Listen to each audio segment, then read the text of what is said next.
Hi everyone, and welcome to another episode of the Green Tea Bakery. I'm your host Christine, and today is going to be a 5-minute episode because I just really need to share something with you. No, but for real. So, quick backstory. So I got distracted by really beautiful flowers. Let me show you. I'm at my friend's Jacqueline's place, and she has really beautiful flowers. And I love the textures of the lilies. Very nice. Anyways, today's topic is around love. As I'm the most qualified person to speak about relationships and love, I want to share something that my friend shared. Also, I'm a big believer in, I really appreciate it also when people mention their friend's name, right? So it's not just like, my friend told me something really cool, but like, my friend Christine told me something really cool. Or my friend Jacqueline really helped me with this and this. I really believe giving people credit by just mentioning their name is like a little special thing that I really appreciate when others do, and I'm getting more into the habit of doing. But for the sake of this episode, I'm gonna keep the names anonymous. If people want to come on my podcast and share these stories, you'll find out their names. But for now, I'll keep all characters of the story anonymous, um, just for their privacy. So, anyways, I spoke to a friend, and it's a friend that I know from university, and she always been very aligned value-wise when it comes to me, like life values, the type of life we want to live, but also when it comes to love, dating, and all those things. And something interesting, she shared her story that something really important to her was that she does not feel comfortable getting intimate with any men who are not her boyfriend. Like, you have to be her boyfriend in order for her to feel comfortable to, in any shape or form, get intimate with this guy, with this man. And that was just something that she was very, very upfront about with people. And whenever, it would get into like romantic, spicy situations, that's what she would always say. And then last year, she met a guy that she knew that she really, really liked him. Things are really aligned. She was feeling really good. They were really into each other. And then came a point where she was like, I really like you, but I'm not getting intimate with anyone who is not my partner. To that, the guy was saying like, but how do I know if, we're a good fit, if we don't get to have this like physical, intimate sexual experience together before dating? To what she said, okay, then not, then goodbye. And that was really difficult for her because at that point she started to really, really like this guy, but she also loved herself more, which she should. So making the decision to say no, okay, goodbye. If you're not aligned, if you don't respect my own values and my own things that I say, okay, moving on. And she was really heartbroken.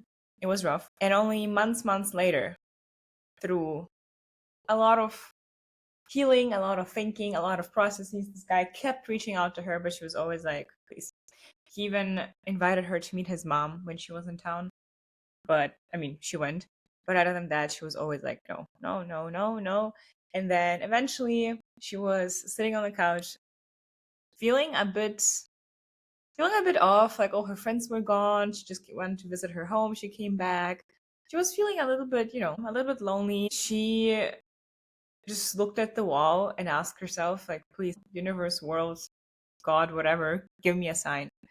This moment, this man calls, and she tells him, okay, you have 30 minutes. You show up at 10:30 a.m. on a Saturday at my place, and you tell me everything.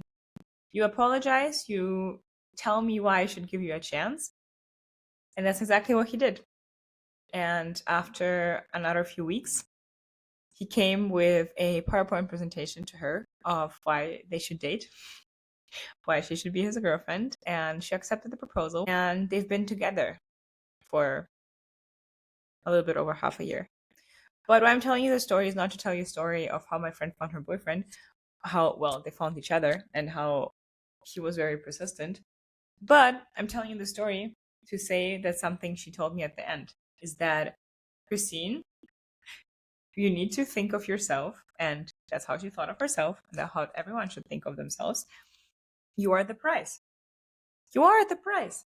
You are not for everyone. Not everyone deserves to be with you. Not everyone is a match for you. Not everyone is supposed to like you. You are the prize. And that's something so valuable that really stood with me.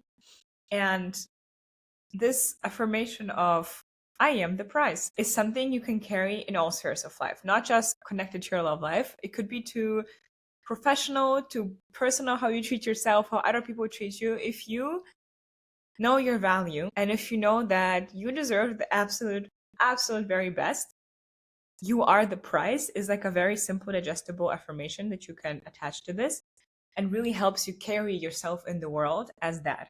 What does it mean to think I am the prize? It doesn't mean that you're full of yourself. It doesn't mean that, I don't know, whatever. People tend to assume very quickly when you share stuff like this with them. It simply means that you know your worth. You know your worth and you know that you're not everyone's darling. And that's okay. That's wonderful. Oh my God, please. Anyways, that is the story. And why I remember the story particularly now is because another friend shared her story how she was getting so frustrated that this guy who repeatedly told her he's not into her, how she kept trying and trying and trying, but this guy told her already twice that he's not into her. And she was trying not to win him over. And then I just remembered the story of you are the prize. Why waste your time trying to win someone over who's not even into you? So everyone, think of yourself as the prize.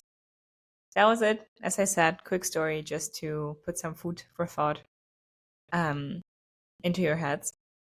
Shout out to my friend for sharing the story. I really hope I get her to actually talk on this podcast and share more of her life wisdom because she's a very wise woman and I think she has a lot to share. I wish you a wonderful rest of your day and I see you in another episode of the Green Tea Bakery.